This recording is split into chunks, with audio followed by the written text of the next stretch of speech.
السلام عليكم ورحمة الله وبركاته. أعوذ بالله من الشيطان الرجيم. بسم الله الرحمن الرحيم. يا أيها الذين آمنوا كتب عليكم الصيام كما كتب على الذين من قبلكم لعلكم تتقون. قال رسول الله صلى الله تعالى عليه وسلم: من صام رمضان إيمانا واحتسابا غفر له ما تقدم من ذنبه. محترم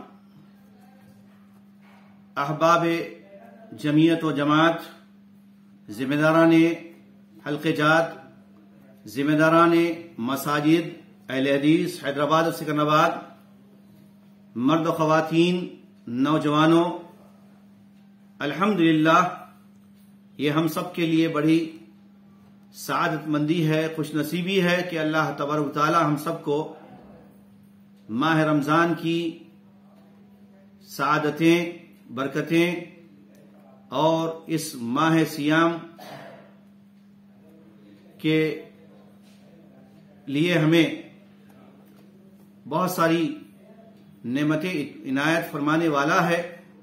ہم پہ یہ مہینہ سایہ فگن ہونے والا ہے. اللہ تعالیٰ سے دعا ہے کہ اللہ تعالیٰ ہم سب کو ماہ رمضان سے مستفید ہونے اور اللہ تعالیٰ کی جیسے اللہ کے نبی صلی اللہ علیہ وسلم نے ہمیں تعلیم دی ہے اسی طرح عبادت کرنے کی اور زیادہ سے زیادہ نیکیاں حاصل کرنے کی، حصول جنت کے ساتھ اللہ تعالیٰ کی خوشنودی حاصل کرنے کی ہم سب کو توفیق عطا فرمائے اور نار جہنم سے بچنے کی اللہ تعالیٰ ہم سب کو توفیق دے اور نار جہنم سے ہم سب کو بچائے.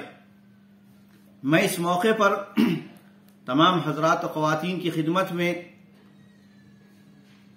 ماہ رمضان سے متعلق کچھ ضروری مسائل اور کچھ اہم ہدایات پیش کر رہا ہوں. امید کہ آپ ان باتوں پر توجہ فرمائیں گے.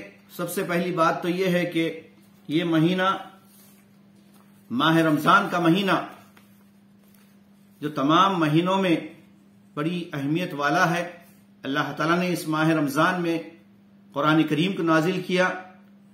اسی ماہ رمضان میں تمام اہل ایمان کے لیے روزے فرض قرار دیے اور اسی ماہ رمضان میں اس کی راتوں کو جاگ کر اور ان راتوں میں قیام اللیل کرنے کا اللہ تعالیٰ نے ہم سب کو حکم بھی دیا، جو کہ ہمارے لیے یہ مستحب عبادت ہے، نفل عبادت ہے. قیام اللیل کرنا، چاہے وہ تہجد ہو یا تراویح ہو، یہ دونوں دراصل ایک ہی عبادت ہے جس کے دو نام ہیں. اس کو قیام اللیل کہا جاتا ہے. اگر عشاء کے فوری بعد پڑھتے ہیں تو نماز تراویح ہے، لیکن اگر آپ رات میں پڑھتے ہیں، رات کے آخری حصے میں ثلث اللیل میں پڑھتے ہیں تو وہ تہجد کہلاتی ہے. اور دونوں عبادتیں الگ نہیں ہیں بلکہ یہ دونوں ایک ہی ہیں، قیام اللیل کہا جاتا ہے. اور اس کے 8 رکعتیں ہیں. چاہے آپ عشاء کے فوری بعد پڑھیں، تہجد پڑھیں، تراویح پڑھیں یا پھر تہجد پڑھیں، تو اللہ کے نبی صلی اللہ علیہ وسلم کا یہ عمل رہا ہے کہ آپ صلی اللہ علیہ وسلم 8 رکعت قیام اللیل فرماتے اور 3 رکعت نماز تراویح، نماز وتر پڑھا کرتے. حضرت عائشہ رضی اللہ تعالی عنہا اس تعلق سے فرماتی ہیں کہ ما كان يزيد في رمضان ولا في غيره الا 11 ركعة. اللہ کے نبی صلی اللہ علیہ وسلم رمضان کا مہینہ ہو یا غیر رمضان ہو، رات کی نماز یعنی قیام اللیل آپ صلی اللہ علیہ وسلم 11 رکعت پڑھتے تھے. 8 رکعت قیام اللیل کے یعنی تہجد کے یا تراویح کے اور 3 رکعت وتر ہوا کرتے تھے. تو اس مسئلے میں بحث و مباحثہ نہ کریں. اکثر لوگ ماہ رمضان میں یہی مسائل کو اٹھاتے ہیں، 11 رکعت 20 رکعت، تو ہم یہی کہیں گے تمام حضرات سے، جہاں تک ہمارا یہ میسج پہنچ رہا ہے، کہ اللہ کے نبی صلی اللہ علیہ وسلم کا عمل یہی تھا کہ آپ صلی اللہ علیہ وسلم قیام اللیل 8 رکعت پڑھتے تھے، وتر کے ساتھ 11 رکعت ہوا کرتی تھی. تو اس کا خیال رکھیں. اور دوسری بات یہ ہے کہ روزے اور افطار سے متعلق بھی ہم کو یہ اہتمام کرنا چاہیے کہ اللہ کے نبی صلی اللہ علیہ وسلم نے فرمایا میری امت خیر پر اور بھلائی پر رہے گی، جبکہ افطار میں جلدی کرے گی اور سحر میں تاخیر کرے گی. تو افطار میں جلدی اور عجلت کا مطلب ہے کہ غروب آفتاب کے ساتھ ہی افطار کرنا ہے، 5-7 منٹ انتظار نہیں کرنا ہے، یہ خلاف سنت عمل ہے. تو آپ حضرات و خواتین یہ میسج دوسروں تک بھی پہنچائیں. یہی جو ہے اللہ کے نبی صلی اللہ علیہ وسلم کا عمل رہا ہے. اسی طرح قرآن کریم کی تلاوت زیادہ سے زیادہ کریں اور سمجھ کر پڑھیں، کیونکہ قرآن کریم کا پڑھنا، اس کا سننا عبادت ہے اور سمجھنا ہمارے لیے فرض ہے. اللہ تعالیٰ نے قرآن کریم کو اس لیے نازل کیا تاکہ ہم تدبر کے ساتھ پڑھیں، سمجھیں، اس پر عمل کریں اور ایتھنٹک تفاسیر کے ذریعے سے اس کا مطالعہ کریں. اور اس ماہ صیام میں کثرت سے انفاق اور ایثار ہونا چاہیے. اب میں مساجد کی انتظامی کمیٹیوں سے کہوں گا کہ مساجد کو پاک صاف رکھیں، نماز کے اوقات کا ٹائم ٹیبل بنائیں. جو اوقات ماہ رمضان میں ہیں وہ باضابطہ مساجد میں نوٹس بورڈ پر ہونی چاہیے. اور تراویح کے بعد اکثر ہم دیکھتے ہیں بعض مساجد میں لمبے چوڑے درس ہوتے ہیں، 1 گھنٹہ آدھا گھنٹہ درس ہوتا ہے. ایسا نہ کریں، بلکہ مختصر درس اگر دے رہے ہیں تو مختصر درس دیں. تراویح کے بعد 10, 12, 15 منٹ بہت زیادہ ہو گیا، اتنا وقت کافی ہے، کیونکہ لوگ قیام اللیل کر کے نماز پڑھ کر تھک جاتے ہیں. مزید ان کو جو ہے بٹھانا اور 1 گھنٹہ واعظ و بیان کرنا اور درس دینا یہ مناسب نہیں ہے. اور عورتوں کے لیے بھی علیحدہ انتظام ہونا چاہیے، نمازوں کے لیے بھی، تراویح کے لیے بھی. اللہ کے نبی صلی اللہ علیہ وسلم نے خود اجازت دی ہے. یہ اللہ کے نبی صلی اللہ علیہ وسلم کی سنت رہی ہے کہ اللہ کی بندیاں اگر مساجد میں آ رہی ہیں عبادت کے لیے تو ان کو مت روکو. لہذا ہم اللہ کے نبی صلی اللہ علیہ وسلم کی سنت پر بھی عمل کریں.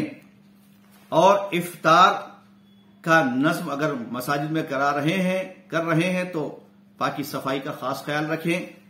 جائے نمازوں کو جو ہے اس سے الگ رکھیں اور فوری پاک صاف کرا دیں، اس کا نظم رکھیں. اسی طرح تاخراتوں سے متعلق بات میں یہ کہوں گا کہ تاخراتیں رمضان مبارک کے آخری عشرے کی 10 راتیں بڑی اہمیت والی ہیں. ان 10 راتوں میں 5 راتیں ایسی ہیں، 21, 23, 25, 27 اور 29ویں شب. ان تاخراتوں میں سے کسی ایک تاخرات میں شب قدر ہے جو اللہ بہتر جانتا ہے. اللہ تعالیٰ نے اپنے نبی صلی اللہ علیہ وسلم کو یہ بتایا تھا کہ کس وقت وہ تاخرات ہے، کس وقت جو ہے شب قدر ہے. لیکن کچھ لوگوں کے آپس میں مباحثہ کرنے کی وجہ سے اللہ کے نبی صلی اللہ علیہ وسلم وہ متعینہ تاریخ اور وقت بتا رہے تھے تو اللہ تعالیٰ نے آپ کے دماغ سے وہ اوجھل کروا دیا.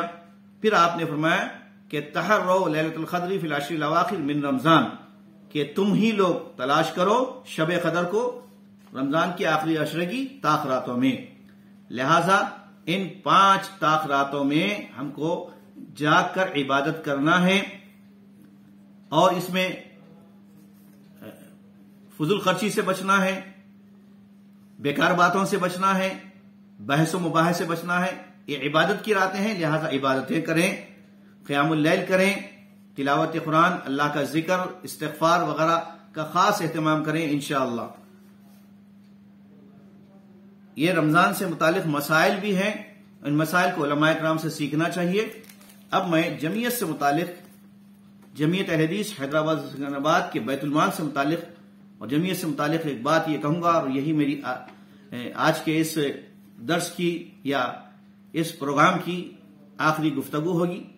الحمدللہ جمعیت اہل حدیث حیدرآباد اور سکندرآباد کی بے شمار خدمات ہیں تمام کے علم میں لانے کے لیے اور تمام کو یہ بتانے کے لیے کہ الحمدللہ جمعیت اہل حدیث حیدرآباد اور سکندرآباد ماہانہ ہر ماہ پابندی کے ساتھ 100 بیوہ خواتین کو وظائف کی تقسیم کی جاتی ہے، وظیفہ دیا جاتا ہے، غرباء اور مساکین میں اناج کی تقسیم بھی ہوتی ہے، اور جو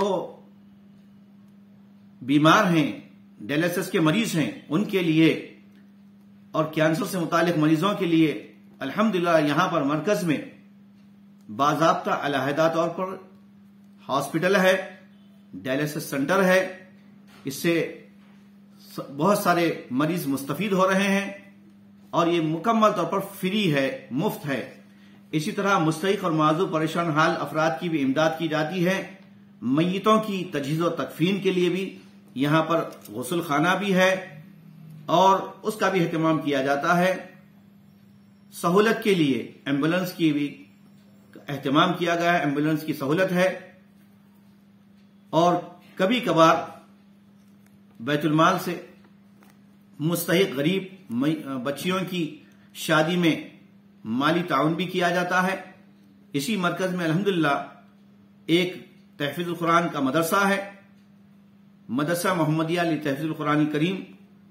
الحمدللہ یہ مدرسہ بھی چل رہا ہے اور یہاں پر طلبہ پڑھ رہے ہیں اور بہت اچھا نظم ہے۔ اسی طرح تربیتی اجتماعات بھی ہوتے ہیں، مرکز میں بھی ہوتے ہیں اور مرکز کی طرف سے مختلف مقامات پر بھی ہوتے ہیں، دعوتی اور تربیتی کیمپ بھی منعقد ہوتے ہیں، دور شریعہ اور دور علمیہ کا بھی باضابطہ اہتمام ہوتا ہے اور پابندی کے ساتھ دور شریعہ مختلف سینٹر میں جمعیت کی جانب سے ہو رہے ہیں۔ اسی طرح ماہ رمضان مبارک میں راشن پیکج کا بھی نظم کیا جاتا ہے غریب مستحق افراد کے لیے بھی، اور صباحی مسائی مکاتب کا بھی انتظام ہے، ناگہانی حالات میں ریلیف فنڈ کا بھی قیام کیا جاتا ہے، فتاوی بورڈ بھی موجود ہیں، شرعی کونسلنگ سینٹر بھی موجود ہیں۔ یہ مختصر سے جمعیت اہل حدیث کے بیت المال کی خدمات تھی۔ آپ کی خدمت میں انشاءاللہ جمعیت کی جانب سے یہ نظام الاوقات رمضان کا سحر و افطار کا پیش کیا جا رہا ہے، تمام مساجد میں یہ تقسیم کیا جا رہا ہے۔ یہاں کے سفراء آپ تک یہ نظام الاوقات پہنچائیں گے، یہ آپ بھی مرکز آ کر حاصل کر سکتے ہیں، جس میں 2 سفیر ہیں جمعیت کی جانب سے، حافظ اعجاز انصاری اور دوسرے محمد فصیح صاحب۔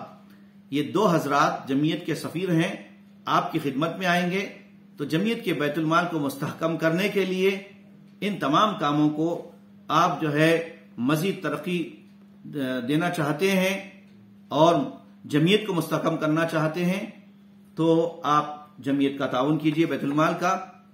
اس کی مختصر تعارف میں نے آپ کے سامنے پیش کیا ہے۔ اللہ تبارک تعالیٰ سے دعا ہے کہ اللہ تبارک تعالیٰ ہم سب کو قرآن و سنت کی تعلیمات پر عمل پیرا ہونے کی توفیق عطا فرمائے۔